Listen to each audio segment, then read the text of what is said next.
Hey, welcome to Throwers Workouts Explain. So the first workout we're going to demonstrate and show you is the flat bench press. The flat bench press is going to work on your chest muscles, and it's also push, so it's going to help with throwing like that. So it's always important to warm up with little to no weight, just to work on your form, kind of warm up your muscles before you actually start lifting. So here you can see I'm starting with no weight, and that's just to make sure my form's correct and I can really get in the groove of things and warm up my muscles the proper way. Now I'm gonna start adding some weight. So now I'm actually gonna put the clip on. So you put the clip on anytime you have weight on any kind of barbell, and this is for safety of you and the people around you. So right now I'm still warming up, so I'm not having a spot yet. You want your hands to be a little slightly wider than shoulder width, and you want your ring finger to be on the indent on the barbell. You'll see it once you grab it, and then once you get it off, you want to have some slow good reps, and you want to work on a little bit of explosion while controlling the weight properly.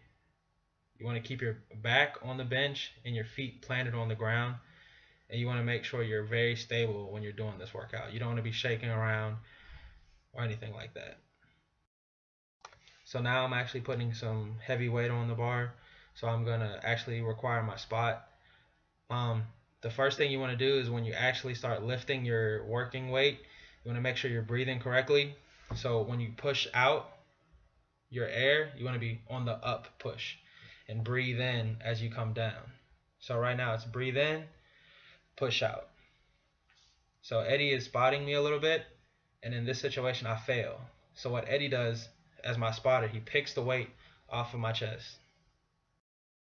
So next is the bent over dumbbell rows. This is going to work on your upper back and some of your traps. The main thing to worry about here is form and making sure your back is flat and you're pulling the weight up semi-quickly. If you're struggling with the weight, you probably should go down in the weight. So the next view is from the side. So it shows you that my back's flat, my knees are bent, my feet are slightly apart, and I'm exploding up, retracting my back as I pull the weight up. And this is going to help you explode when you start to throw in the season. So the next workout is the incline dumbbell press with one arm. You only do one arm as to work on your core and to work on your static arm strength. This is a great workout for shot put throwers. So one arm is going to really recreate the throwing of a shot put. It's going to really help you build up your upper chest and your deltoids. This workout alone can really help shot put throwers at a lot of distance onto their throws. And make sure to do the same amount on both sides just to keep balance on your body. The next workout is one of my favorite workouts, and is also one of the main things I feel like helps throwers in track and field, and that is the back squat. The back squat, you want to get parallel with your legs as you come down, and as always, you want to start with a very low weight to warm up and make sure your form's correct. So you can't tell, but in the background I have somebody watching and making sure I'm going low enough.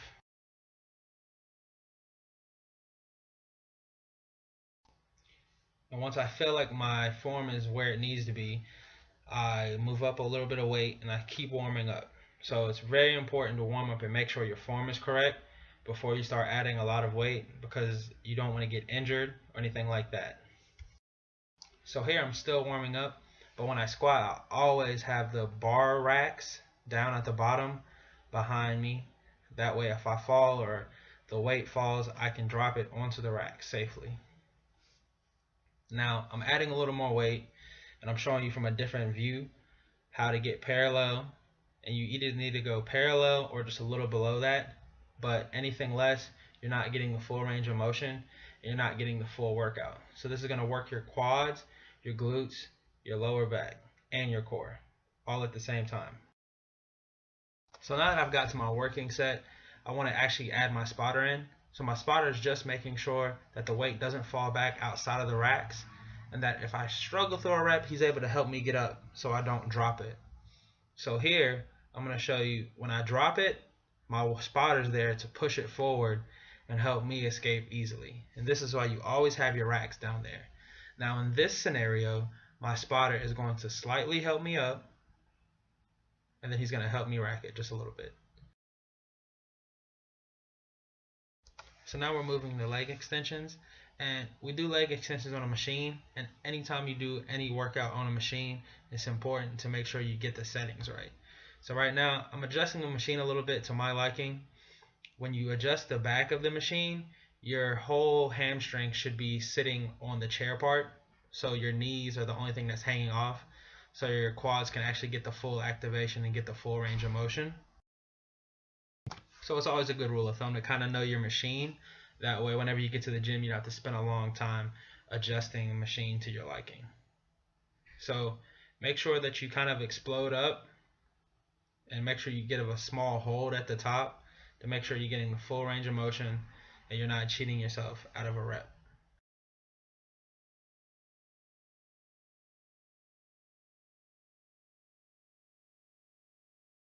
Now this machine right here works your hamstrings, and this is for hamstring curls. So I work this machine a lot to compensate after I squat, since squatting doesn't really help your hamstrings a lot. So I know this machine very well, and as soon as I hopped on it, I could automatically tell that it wasn't where it needed to be. And for this one, you want to make sure it's rolling up your leg just a little bit, but it's not too far.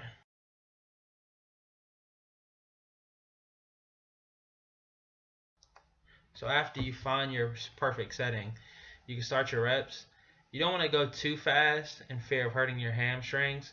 So it's best to kind of go at a moderate pace, but make sure you pick a weight, once again, that's going to push them a little bit. And if this is your first time working hamstrings, don't be alarmed if they start to cramp up, because it's common for people who have weaker hamstrings. It happened to me when I first started working them out myself.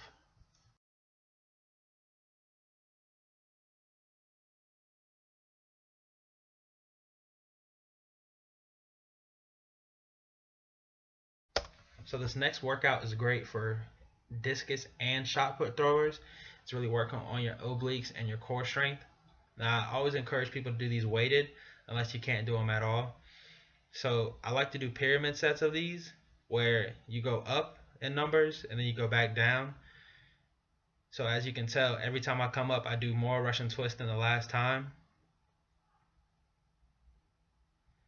Then once you're done, you always want to give the weight to a friend or drop it to the side. That way it's easier for you to get off. My workout partner Eddie is going to show you a full set with a plate, just in case you don't have a medicine ball.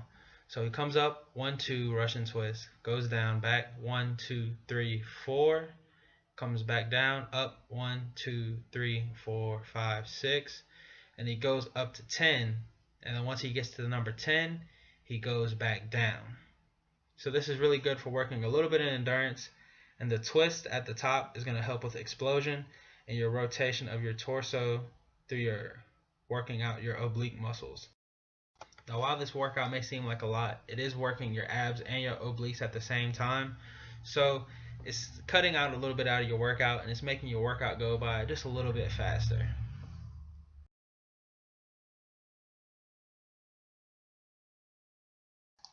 Next workout is lower back extensions. So you want to make sure you get on the machine and make sure it's set in place. Cross your arms, go down, and come all the way up. You want to make sure you overextend at the top to make sure you get that full range of motion. Now you cross your arms at the top just to recreate the idea of having weight there. If you want to add weight, that's fine. If you feel like you can't do it with weight, that's also fine. I encourage you to do it with weight. This is going to help your lower back get stronger just a little bit faster. And this is me doing a little bit of adjusting to the machine. Since this is a machine, you want to make sure it's adjusted to the right place. So the pads, you want those to be right below your hips on the top of your quads, and you want to go down and come up. So you don't want to make sure there's any discomfort. You want to be able to bend all the way over it and then come back up. And now I will show you how to do it with weight. So once again, you keep your arms crossed and you go down and you come up. This also helps your grip strength since you're holding the weight in the same place.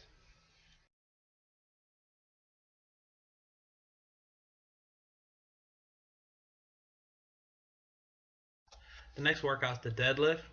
So the deadlift is really important since it's a compound movement. You want to bring the bar close to your legs and come straight up. So you want to bend your knees, bend your legs, and then retract your back. So this is working on your whole back, your grip strength, and some of your glutes as well. When you're doing deadlifts, it's very, very important to keep the perfect form. That way you don't have any injuries. So this is showing you another angle. You always want to keep your back as flat as it can be. If you feel your back starting to round, you need to go down in weight. So if you need to start with little to no weight, that's perfectly fine as long as you get your form right. Always have a friend kind of critique you, and don't forget to practice. This is going to be something that's going to take a little bit of time to learn. The next workout is hammer dumbbell curls. We do hammer curls because they're the best way to work strength and overall size. It's not really to look pretty, it's more so to build strength and muscles in your biceps. So the difference between a hammer curl and a regular curl is you hold it like you hold a hammer and you come straight up. There's no twisting at the top, you just come straight up and down. Now we're going to work on the triceps with cable tricep extensions. Now this can be done on any pulley machine at your gym with most attachments. So I'm going to show you with two. The first piece is just a straight bar that rotates as you push it. So you pick your weight, and you can always go up in weight if you need to, and you can always go down if you need to.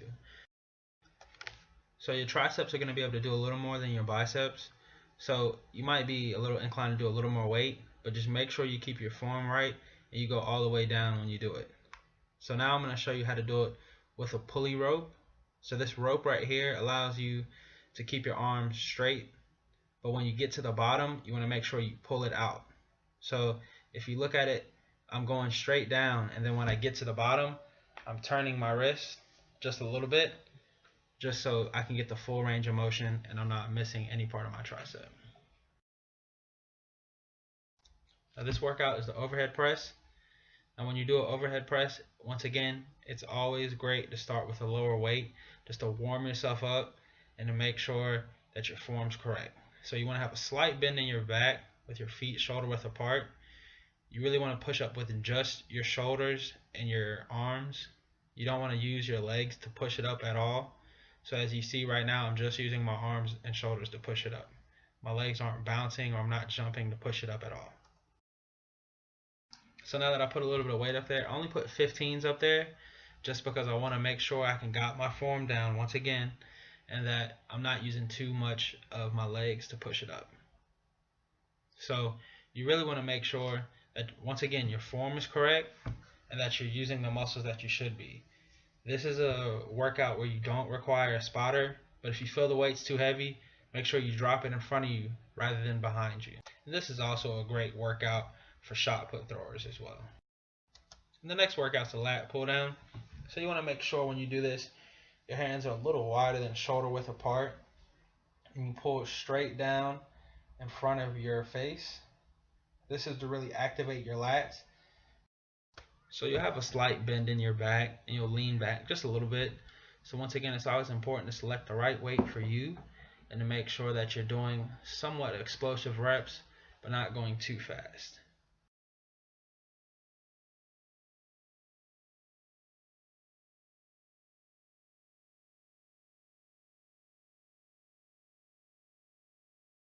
So after your workout's over, it's always important to stretch. If not, you're going to wake up in the morning really tight and very, very sore. I always like to stretch certain things that I work out. I'm not going to show you my full stretching routine, but I'll show you some of the quick stretches I do. So I like to stretch my arms. I like to stretch my neck around. I like to really work my rotator cuffs. And then I go into my legs, working my hamstrings and holding it for a couple seconds. And then I also go into working my quads, since they get a great workout as well. And bending over here is going to help your hamstrings and your lower back. I suggest to some people that they can do yoga. If you like yoga, you should do it. It's always going to help with your flexibility, and it's going to help with your range of motion in certain places of your body. And I'm just going to show you a couple more stretches that I like to do after a good long workout like today's.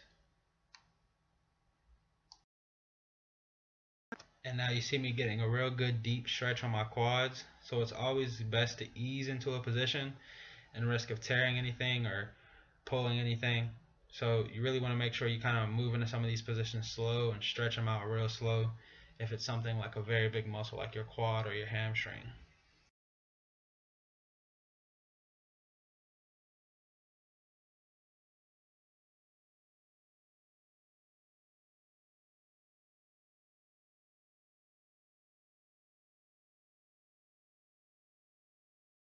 Now the next little stretch that I like to do is taking a piece of PVC pipe, putting above your shoulders like so. This is going to help stretch out your shoulders, your chest. And when you rotate like you do right here, it's going to stretch your lower back and your abdomen. It's also going to help with your obliques. Doing this right here will also help your range of motion. So this will help your range of motion for throws like discus, and it'll help a little bit for shot. But if you're having a hard time getting around, it'll really help for discus. Now another thing I suggest to most people is to get a pair of grip strengtheners. So this is really important for either throwing event. You always want to have a great grip strength. That way it's easy for you to hold your object, whether it's the disc or the shot put. And you can do these throughout your day. There's not really a set amount of time, but I would just get them and do them throughout your day, whether you're in class or just watching TV or anything like that. So just remember that if this is your first time really working out, it's going to be a lot on you at the beginning, but stick with it and you're going to enjoy the results that you see. You're going to get a lot stronger in the end.